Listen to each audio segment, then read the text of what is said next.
Okay, for the next part here, we have solving this graphically or algebraically. So,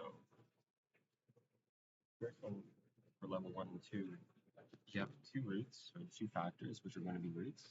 And it's asking, when is this function greater than 0? So, graphically will be probably the easiest way to first understand what the question is asking, and then afterwards we'll do the algebraic part. So, again, you have these two roots.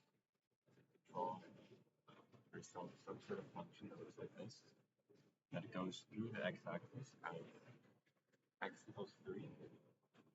Because if we plug in here, x is 3, we get 3 minus 3, which is one of our zeros, and then the other 0 would be when x is negative 2. Because when you have negative 2 plus 2, we get 0 again. So those are our two roots. So just imagine we have something that looks roughly like this. There's negative 2. And then here is where x is 3. And if it's asking us where is this function greater than 0, that's going to be, the solution that we have here is going to be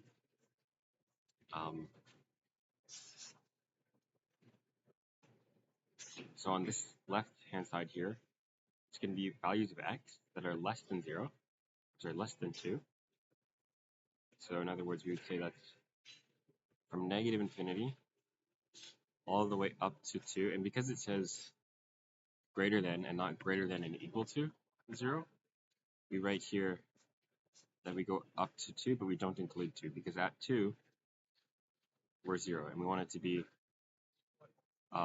just greater than 0. And then you put a U for a union, which just means we're also going to include this set of answers here, because we also want to include from where x is at 3, but not equal to 3, and then go to positive infinity. And so we use these rounded brackets to demonstrate that it's including, or it's not including 3, but it's up to 3, and then goes to positive infinity, because over here we have everything as well. It's going to be greater than 0. So this is like the graphical, I guess, solution that they want. And then the algebraic solution is down here. So these are the values of x that will make this function greater than 0. And so for this next one, we're given another function, or asked to show when is this function greater than or equal to 6. So immediately I see that because it says greater than or equal to, rather than using those curved brackets, or open brackets is what it's called, we're going to be also looking for when we're equal to 6. But an easier way to approach this question here is to start with what you have, so 2x cubed plus 3x squared minus 11x, and then moving this 6 to the other side, we have this inequality. So it's basically just like what we were doing before, but we're saying like, well, where is this function greater than or equal to 0? And because it's a cubic function, we're going to need to find these roots by polynomial division, which was like trying some number, like positive, -1 or something, for x, and see, will that be a solution? Because if it is, then that's going to be one of our roots, and we could then try and basically factor this so that we can find where, like we saw in the first one, this function is greater than 0 and less than 0. And then it also asks us to provide a table. So let's first try to figure out one of the first factors here by just letting x equal like -1. If I do that, I'll have here 2 to -1 cubed plus 3 times -1 squared minus 11 times -1 minus 6. And so for this first term, this is going to be -2 plus 3 plus 22 minus 6. This is too big. So we'll try something else. Maybe trying -2, -2, and -2. My first term here would be -16. And then 2 squared would be 4 times 2 would be 12. That's a plus 22 minus 6. Maybe this will work. All right, put this into my calculator and then add it all up. Maybe this will work out. So negative 16 plus 12 plus 22 minus 6, it's still too big. So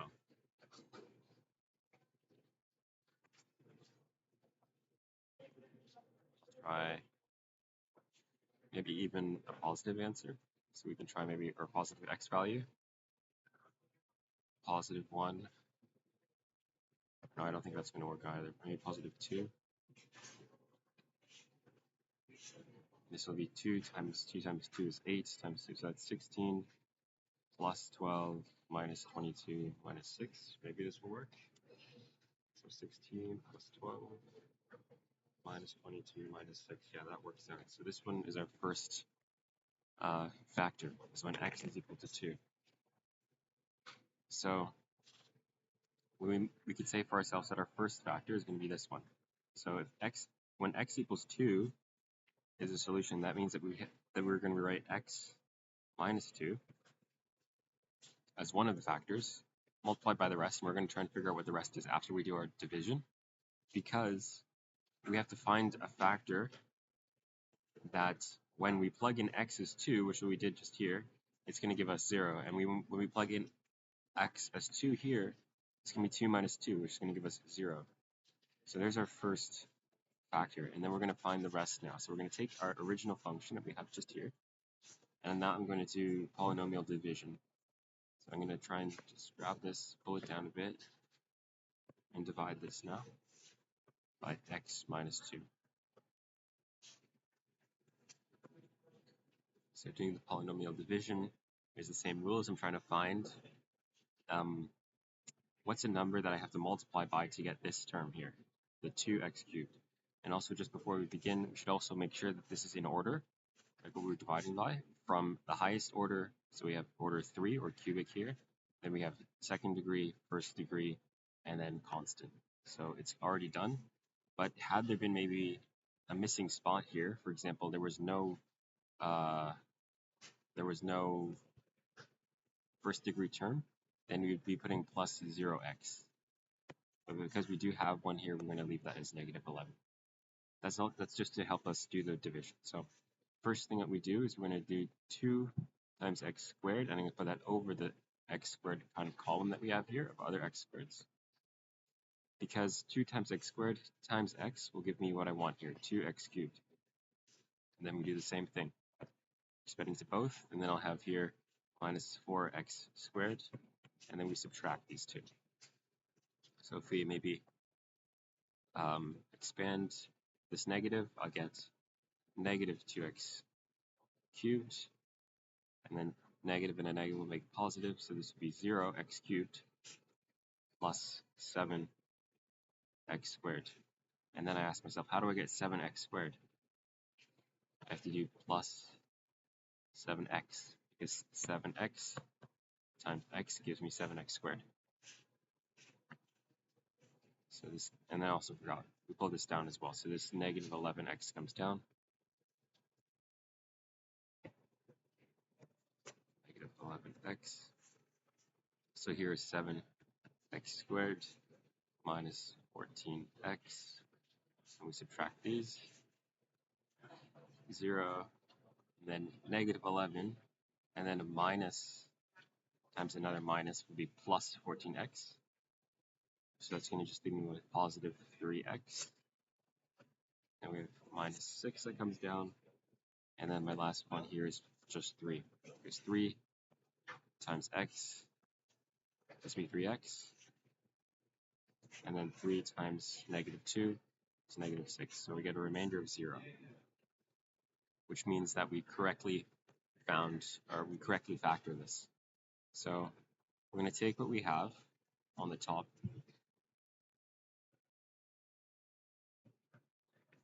and see if we can now factor this anymore. So we started with this original function you have here. We found that this is equal to x minus 2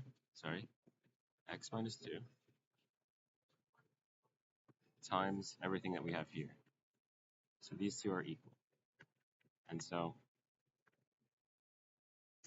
we can see if now we can factor this anymore. And the way you factor these quadratics is you're looking for two numbers. And when you add them together, will give you your b value, which in our case is 7. So I'm going to put 7 here. And those same two numbers that when you multiply them together will give you a times c, where a is the coefficient of your x squared term, so that's 2, times, and c is here 3. So 2 times 3 or 6. So two numbers that will add to 7 and multiply to 6, I can think of 6 plus 1 gives 7, and 6 times 1 gives 7. And to factor this quadratic now, I'm going to start with what we had. So we had the 2x squared. And because we found that 7 could also be written as just 6 plus 1, we're going to split the middle term into 6x plus 1x plus 3. So these are still the exact same. These are equal to one another. All we did was split this middle term. And now we have two groups that you're going to factor. So from the first group here, I see that I have 2x that's common to both first and second terms. So I'm going to take out 2x. And if I factor out a 2x, I'll be left with x plus 3 for my first group. And for my second group, I notice there are no common factors between x and 3. So it's just going to be plus x plus 3. And then last step is we're going to now factor out these two common factors, and that gives us 2x plus 3 times what's left, 2x plus 1. So let me just show that again so that it's clear. So if I factor out, this is what we have here. I'm going to put even a bigger bracket. We're factoring out the common x plus 3, which will be on the outside, so x plus 3. And then inside our bracket, we still have 2x left from the first group. And then from the second group, I just have plus 1. So this is our final answer after we factor that quadratic. So altogether, we have, and I need to show all the, kind of make this a bit better. So we started from our longer polynomial, so I'm going to write it up here. 3x squared minus 11 minus 6. And we said this was equal to our first factor that we found with x minus 2. And then we factored the rest that we got after we did our division, which is down here. So that's going to be times x plus 3 and times 2x plus 1. And so now we have all of these points, and we're going to now see, like, what would this look like on a graph. So we can basically imagine that we have some cubic function. The cubic function kind of looks generally like this. And we know that it passes through the x-axis at these 3 points. So if we consider the first 0, this is going to happen when x is equal to 2, is when if I plug in x is 2 here, this gives me a 0. So I'll put that here, x, that's x at 2. Here is when x is equal to negative 3. And the last one, we're saying, what's the value of x that makes this last factor 0? So we're going to say, like, well, if 2x plus 1 is equal to 0, I can just solve for x. So I can move the 1 to the other side. I can see negative 1 equals 2x. And then I divide both sides by 2 to get x on its own. X is negative a half. So that's my last point here. So negative a half. And so that means that our function looks something like this. And it doesn't matter exactly what it looks like. All we care for is where it passes through the x-axis. And now, if it asks for an interval table to support our solution. So after having done all of this work, we can now consider these intervals, which is just made from those points that we have here, those the zeros that we have. So the first interval that we would consider is from negative infinity, so all the way on this side, going up to, I'll highlight it here, going up to -3. And then we can just plug in any point and see how does the function act here. So like I can say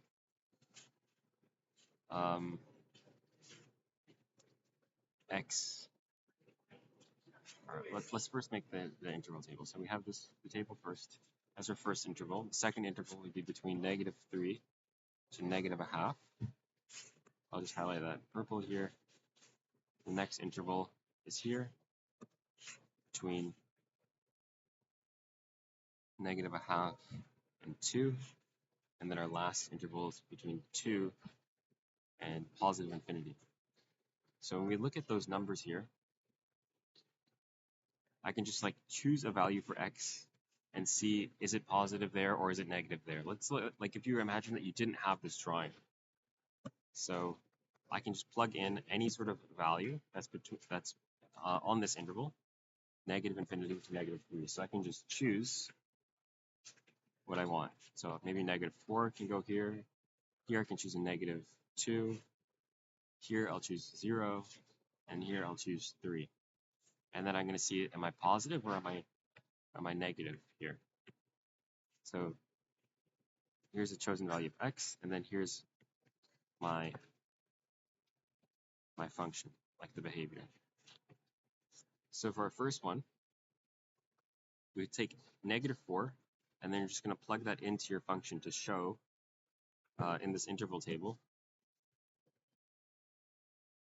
if we're positive or negative, or if we're below or above the x-axis. So if you plug this in, -4 into what we have here, we'll have, I'll just write it down here for ourselves again.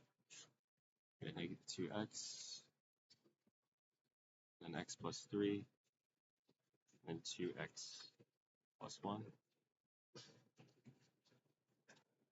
We chose x is -4 here, so if I plug that in, -4 minus 2 times -4 plus 3 times -4 plus 1. This gives me -42 here, so I get something negative. So that just tells us that on this interval from -infinity to -3, we're below the x-axis, negative here. Then for the next one, I'm going to take my same function and then plug in the next chosen point, which was -2. So -2 minus -2 is -4 times -2 plus 3, 1 times -2 times 2 plus 1, -3. And so here I get something positive, positive 12. So we're above the x-axis here. Plug in 0 for the next one would be -2 times 3 times 1 would be -6, which is below the x-axis. And then the last one, I let x equal 3. I get 1 plus 6 plus 7, I get positive 42. So this is what we get. And so to answer the question,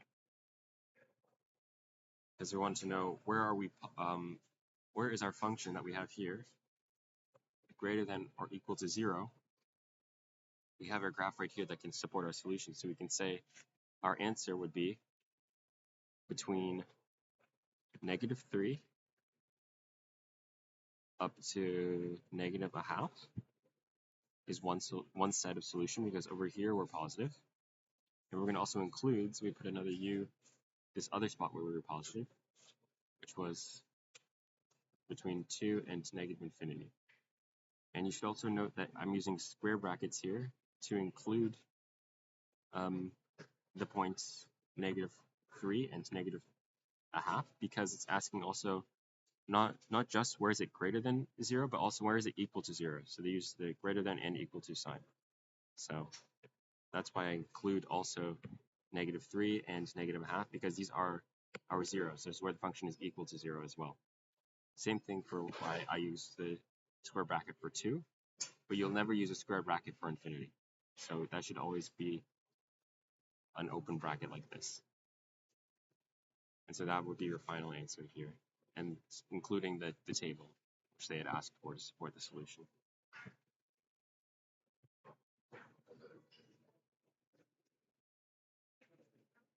So this next part asks to use the graph f of x to determine when our function is less than 2.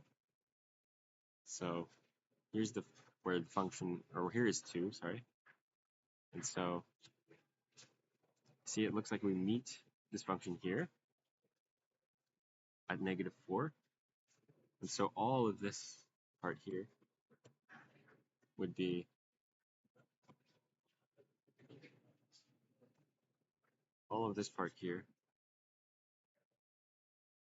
less than 2. So you could like say that between -infinity up to 4, but not including 4, because at 4 it is equal to 2, and it just says I want to know when it's less than 2. So we'll use open brackets again. All of that is where our function is less than 0. I'm sorry, less than 2. But then we also have this part over here. So we're going to include that as well. But first we need to find, or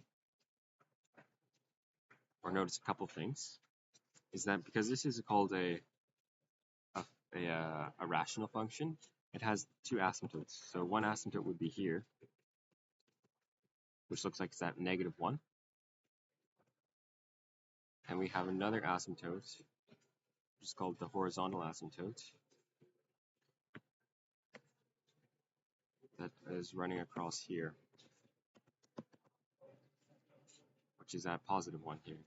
So that's y equals 1, and here's when x is equal to -1. So those are our two asymptotes. And so when I want to include this part of the function in my solution, I'm going to write u, and then I'm going to say, because it's an asymptote, it never touches, like the function never touches x equals -1. So I'm going to say open bracket, it goes to -1 but never touches it, so I'm not going to include it. But then as we move on this way towards infinity, we're always going to stay below 2. So I can include every single number of the domain here up to positive infinity,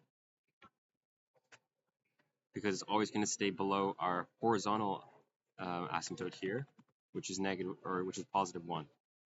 So this would be my total solution for the first question that you have here. And then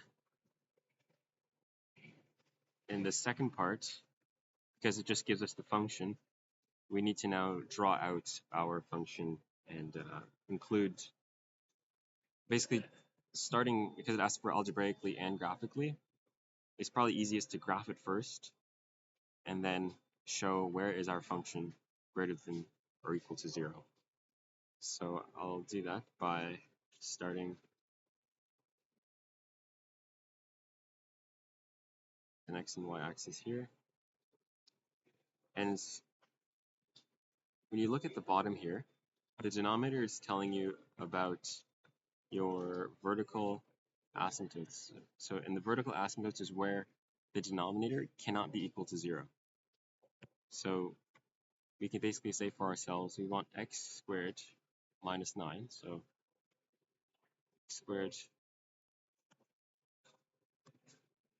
x squared minus 9 is not going to be equal to, we don't want to be equal to 0, because if we divide by 0, you get an error. And so I can move this 9 to the other side. I'll have x squared cannot equal 9. And then if I take the square root of both sides, the square root of a square number will give you two answers. So you get x cannot equal plus or minus the square root of 9, and the square root of 9 is 3. So these are the two spots, or the two things that x cannot be. So at +3, I'm going to have one of my vertical asymptotes, and also at -3, I have my second vertical asymptote. So that's the first part done. And then the second part here is about, what about my horizontal asymptotes. So we can ask ourselves, how do I find my horizontal asymptote? And the horizontal asymptote would be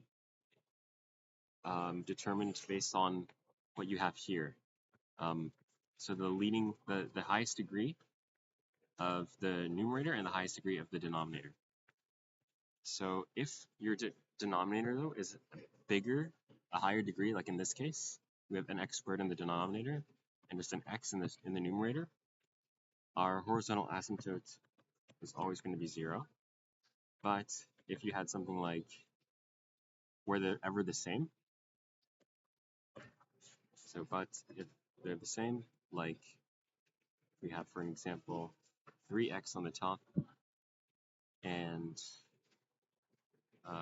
9x on the bottom, maybe something like this, then whatever I have here is going to be my horizontal asymptote. So it would be my horizontal asymptote would be 3 divided by 9. And that would be the same if it was like anything that's the same degree. So x squared or x cubed or whatever. If they're the same, then you have to look and see from here what's your horizontal asymptote. But because ours is bigger on the bottom, our horizontal asymptote is going to be 0 in this case. So makes it easier. So I'll just put like a slightly dashed line just above the x-axis, just so it's clear that there is a horizontal asymptote of 0 here, and those are our two vertical asymptotes. And now we're asked, where is our function positive? So to figure this out, basically it's like what we had done up here. We have like a table basically of parts where our function is like divided. And so I can just now choose like a point in front, like in this highlighted part I'm going to do here. So any number that's there. So for example, I could choose x equals -4. And then I'm going to plug this into my function. So I'll have -4 plus 2 divided by -4 being squared minus 9. That on the top gives me -2, and on the bottom gives me 16 minus 9 will be 7. So I have some negative number. So that means that we're below the x-axis here. So that's going to never touch the x-axis because our x-axis is a horizontal asymptote, so it's going to go really close to it. And then we're also never going to touch this vertical asymptote. So that's how I know what the function looks like roughly between -infinity and -3. So that's how I got that answer. And then I'm going to choose again, what about between -3 and 3? So I can maybe choose 0. So if I choose the point x equals 0, I'll have 0 plus 2 divided by 0 minus 9. I have -2 over 9.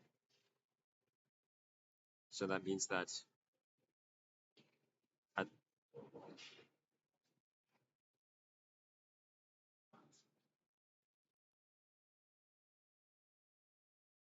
okay, wait 1 second. So I realized I also forgot something. Is that in addition to these asymptotes, the horizontal and the vertical asymptotes, I forgot to mention that like we also have an actual 0 here. So I forgot to do the numerator. So because we want to know when our function is greater than or equal to 0, we could set this numerator and set it equal to 0 and solve for where we pass through the x-axis. So if we do x plus 2 and we let it equal to 0, it's going to be when x is equal to -2. So I notice that in this region we should have also a 0, which is that x is -2. So we pass through this point. Okay, now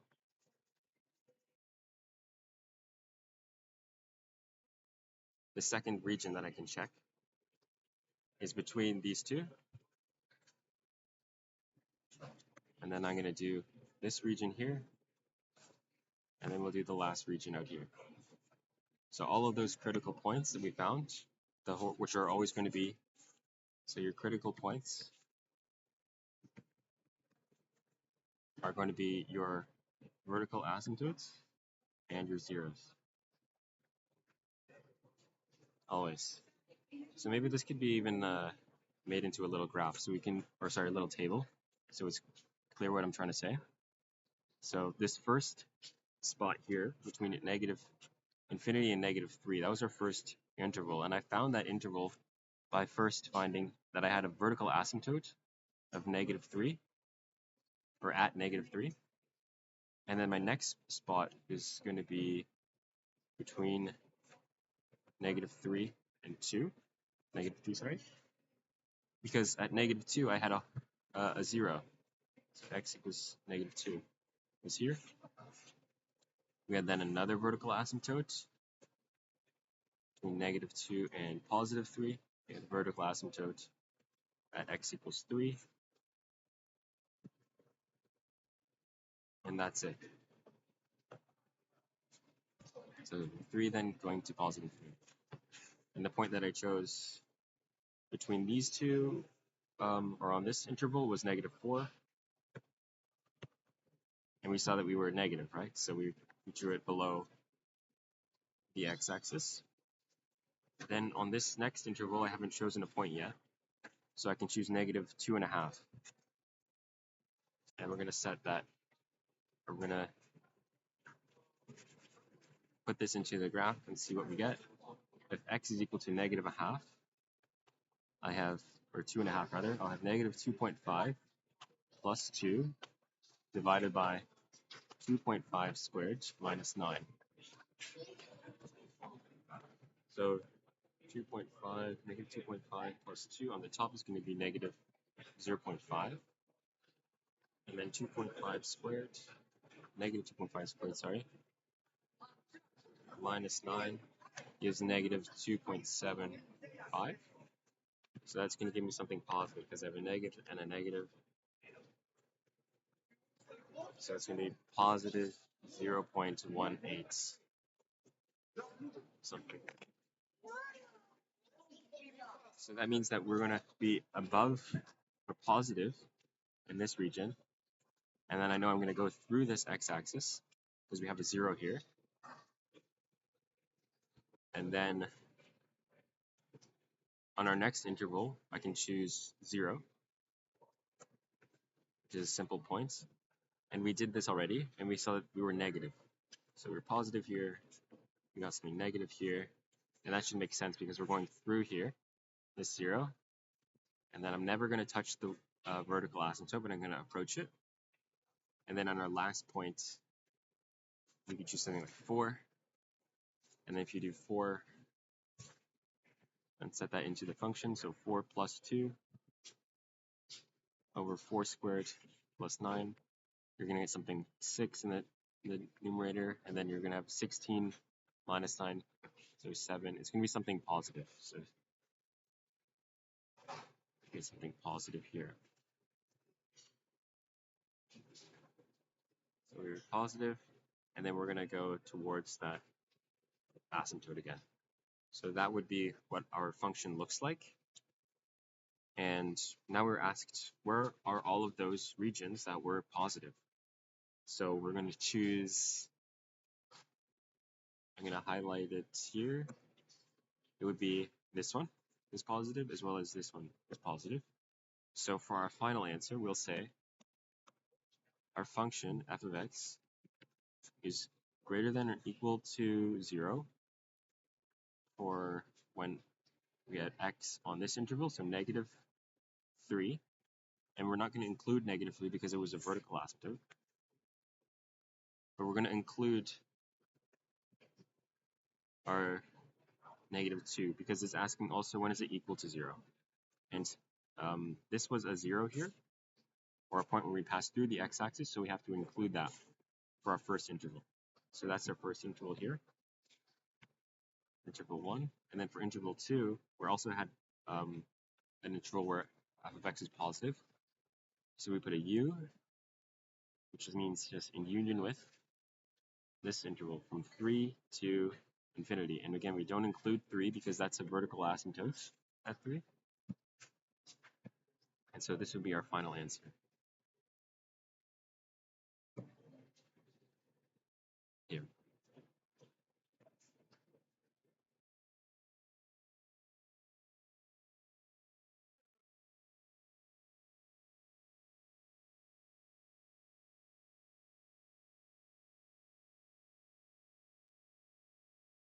Okay. So for this next part, for this is finding the exact value of sine of pi over 12. We don't have pi over 12 in the special triangles. And again, because asking about the exact value is basically like a keyword for using the special triangles, because we have the exact answers for the special triangles for some given angles. So in this one here, we'd have to try and find a different way to get pi over 12. And the trick here is using one of the addition or rather subtraction formulas. So if you go down on your formula sheet here, this is what we want to use for that question. So it's the subtraction formulas. And the reason why is because this subtraction formula here, because it's going to give us pi over 12, because I'll show you here, if you do sine of pi over 3 minus pi over 4, you're going to be able to find the answer here by using this subtraction formula. And if you were to simplify this inside here, this is actually going to be, if you find a common denominator, like you take this first fraction and you multiply the top and bottom by 4, gives you 4/12. And then you do the same thing here, top and bottom, you multiply by 3, gives you 3 pi over 12. So this is equal to sine of pi over 12. And then we're going to use this part here and write it using the the subtraction formulas of sine. So going back to the bottom, sine of pi over 12 will just be equal to something with sine and cosine of pi over 3 and pi over 4. And so we do have the special triangles for this. So I'm going to also reference that here. So our first special triangle, and it's also written in the formula sheet on the back, but it's written in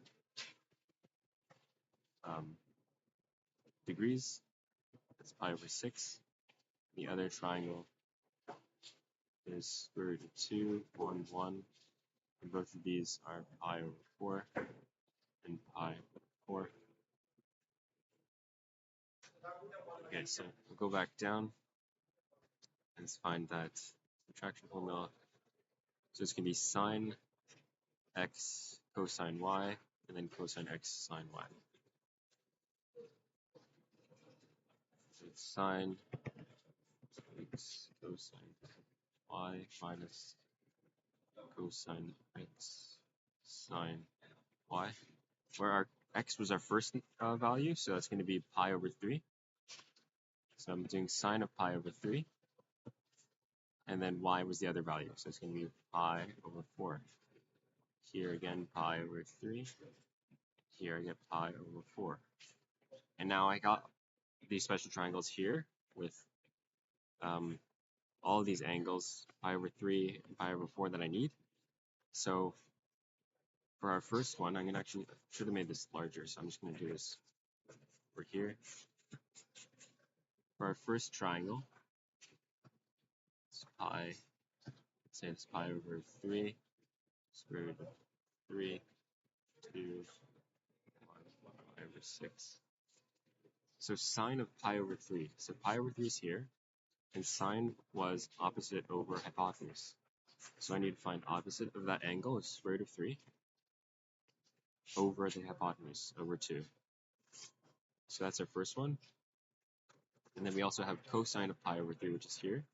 We can do that. Cosine is adjacent over hypotenuse, so ka. And so adjacent to pi over 3 would be here, so that's going to be a 1 over the hypotenuse of 2. So we got two values so far, and I need to find cosine of pi over 4 and sine of pi over 4 using the other triangle. So use the other triangle just because we don't have pi over 4 in that first one. So here's pi over 4 and pi over 4, square root of 2, 1, and 1. And then, okay, if this is pi over 4, sine is the opposite of pi over 4 divided by the hypotenuse. So sine of pi over 4 is going to be 1 divided by the hypotenuse 1 over, or square root of 2. And then cosine is adjacent. So here's the adjacent. That's 1 over the hypotenuse. So square root of 2. Okay, so altogether, the exact value that we'll get when we multiply these first two fractions together, you have the square root of 3 times 1 on the top, divided by 2 times the square root of 2, minus, you have 1 times 1 on the top, and then you have again 2 times the square root of 2. And because these have the same denominator, you could add these fractions together and write it a little more simply, and then simply say that's the square root of 3 minus 1 over the same denominator of 2 square root of 2. So there's your final answer here. So we'll do now the second one.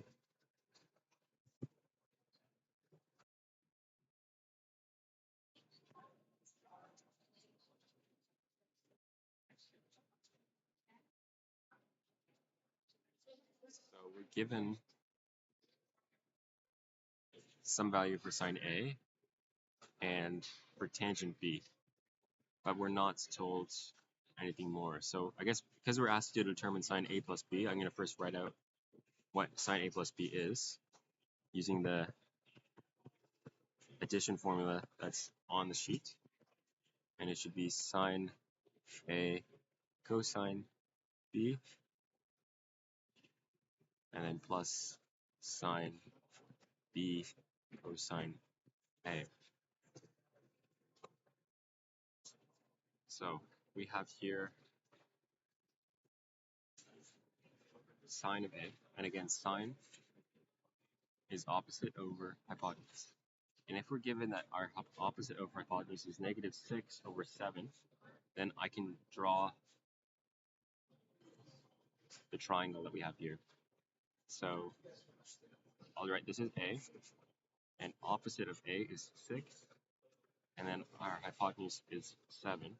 And we notice also that it's negative, and they gave us an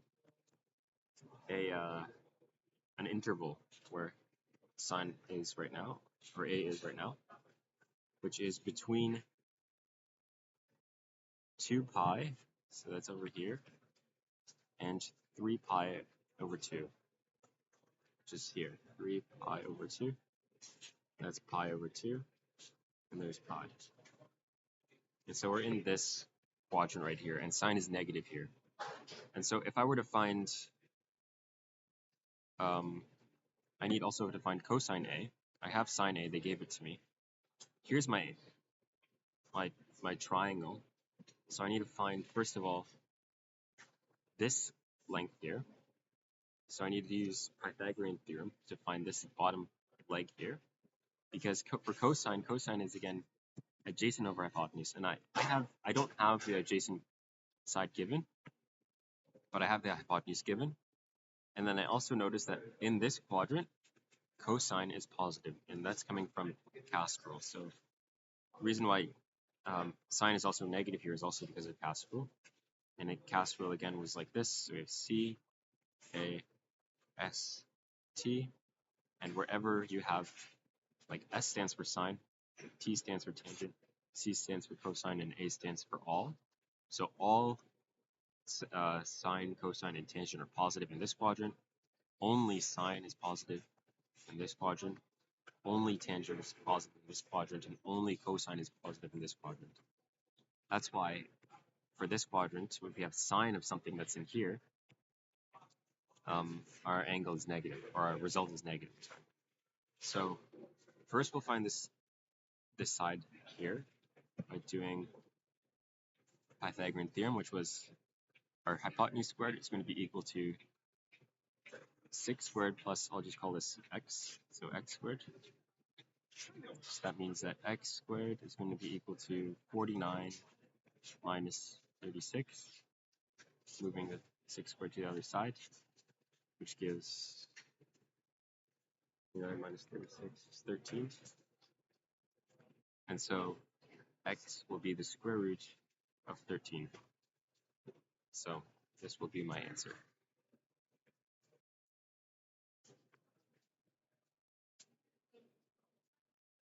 And so if I want to find what's cosine of A, then I have my angle or my side length now. So cosine of A would be adjacent, square root of 13, over hypotenuse. So we've got that here, and I'm gonna just save this by moving it out of the way. Because now we also have to find these two, cosine of B and sine of B. So they gave us the tangent of B, so we'll have some triangle. And for the angle B, tangent is opposite over adjacent. So the opposite of B is 2, and the adjacent side would be 3. And we're told that this B is between pi and 3 pi over 4, so it's down here. And that should make sense because the value for tangent here is positive. And that's where we have t here, where tangent is positive. So if we want to find what's cosine of angle B here and sine of angle B, because we're in this quadrant, and I'm shading in here, those answers are going to both be negative because only tangent is positive here. So let's first find sine and cosine, but sine and cosine both need the hypotenuse of this triangle, and I don't have the hypotenuse of the triangle yet. So just like we did before, I'm just going to call that side length x, and we'll say x squared, the hypotenuse, is going to be 2 squared plus 3 squared. So 4 plus 9, it's also going to be 13. So that means when I take the square root of both sides, x here will also be the square root of 13. And so sine of b is what I can now find. And I know it's going to be negative because of where we are. We're in this quadrant. And it's opposite. So 2 divided by the hypotenuse, 13. And we're going to do now cosine of b. Cosine is also going to